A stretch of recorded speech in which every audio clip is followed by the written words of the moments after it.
And so there was a movement going on. Imran Khan, the former Prime Minister, essentially then started talking about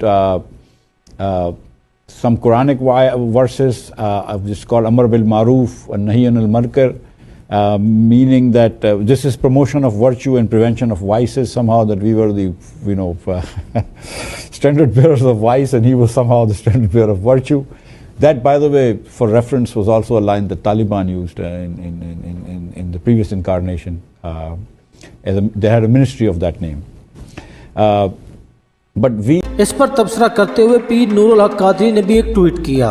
उन्होंने लिखा, बैरूनी आकाओं को खुश करने के लिए इम्पोर्टेड नामंजूर हुकूमत किस हद तक खुशामद पर आ गई है। अमर बिल मारूफ और नही अनिल मुनकर तालिबान की नहीं, कुरान की इस्तिलाह है और उम्मत मुसलमा की इज्तिमाई ज़िम्मेदारी है। IMF के नामजद वजीर खारजा मुफ्ता इस्माइल साहब, आप होश में तो हैं? क्या बकवास कर रहे हैं?